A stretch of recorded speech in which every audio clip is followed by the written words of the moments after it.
อนน้ำใจเจ้าไม่ไหลเนาะวันนี้วันที่2 เดือน 10 2014นี่มาก็ได้ยินข้อความฝากท่านก็เลยว่าช่วยโอกาสมาเลยนะขันอาบน้ำแล้วมันบ่ยักหมามัน มันฮ้อนนี่เบื้องตาเป็ดตกอันนี้เข้ากะเห็ดเทขาดแล้วเลยนี่นะเศร้าก็ได้จับเลี่ยมนี่เคลื่อนจับเลี่ยมนี่นะจับเลี่ยมจับเสียมนะอันนี้ก็ไม่ได้จับเลี่ยมเนี่ยข้างนี้นี่ข้างนี้ก็ต้องได้จับอีกเพื่อว่าหลังหัวซับสร้างนี่นะมันที่เพียงกันดีนะพอจับลำโบเพียงนะเศร้าคือกันค่อยจับเลี่ยมทีนี้ตัวนี้ก็คือกันเห็ดไปมัดเนี่ยสุดๆแล้วเศร้าแต่ละเศร้าแล้วก็ทางคานแต่ละคานเห็ดมัดนี่นะตอนนี้ทราบก่อนโอ้ยตัวมานี่มันทันเลี้ยวดอกเนาะ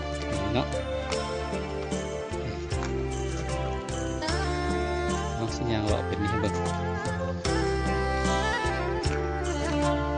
เบื้องตะวันตกด้านล่างก็กำลังตีแบบเห็ดสุดขาด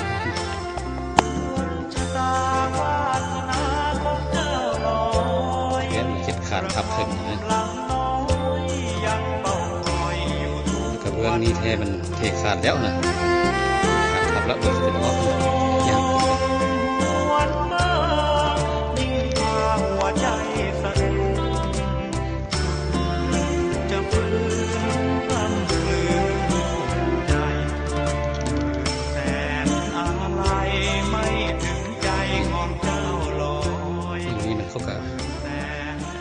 ว่าเทขาดแล้วเทขาดขับแล้ว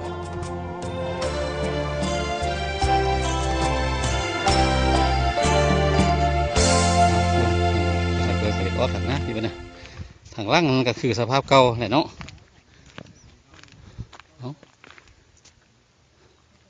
เอาคืนให้เบิ่งไม้กันได้ซะนะยังบ่ทันได้ทราบกระเบื้องนี้ก็เข้ากับจับเลี่ยมจับเลี่ยมหัวจับเสียมจับเลี่ยมนี่แหละนี่ทางนอกทางในเขาก็จับไปมดนี่นั่นดิทางเส้าคือกันเส้าเขาก็จับคือกัน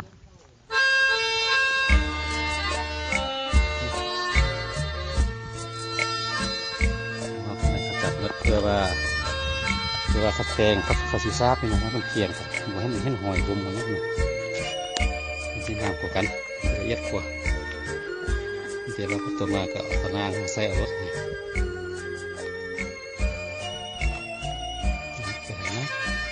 ทางด้านหน้าคนแทยังทำได้เห็ดเถื่อปะไว้ให้ก่อนมาแล้วก็จัดการเอาเองเด้อ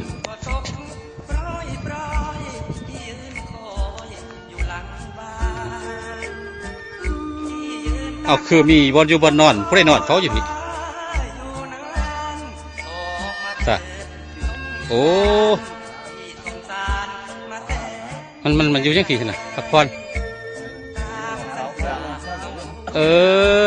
ตู้คือเรียกว่ามันมาต่างหากมันโมเมนต์เนาะนี่เนี่ยมันเสียเข้าใจ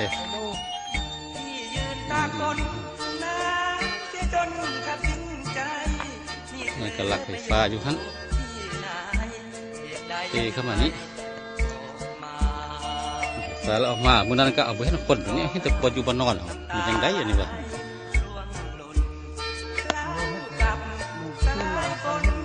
โอเค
วันนี้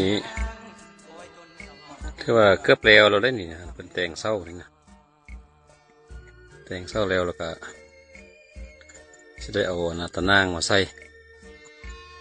ทางหน้านี่นะได้จงไว้อยู่มันบ่ทันตะนางยังบ่ทันแล้วแต่ทางข้างทางล่างถือว่าแล้วนั่นน่ะ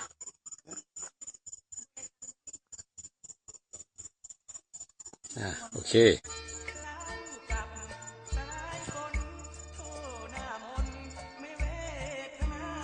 ตะกว้างเพิ่นก็ฟาวเด้นะฟาวเซตฟาวซิกับสลัดเด้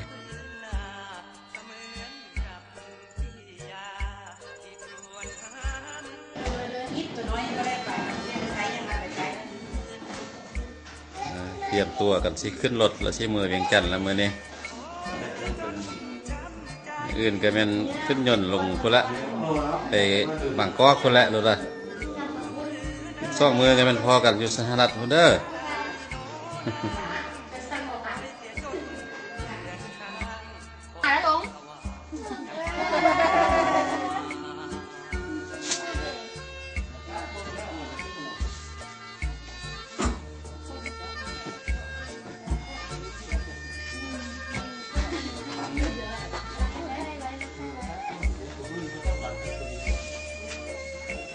จังไรไปฮอดอนาไปฮอดสนามบินอนาสุวรรณภูมิแล้วแบตหมดว่าเป็นตะเอาเลย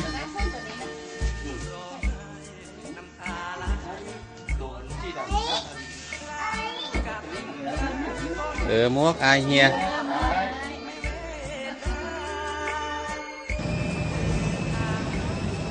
โดนบัตรไทยกำลังที่ขึ้นโยนไปอเมริกา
ร่วงหล่น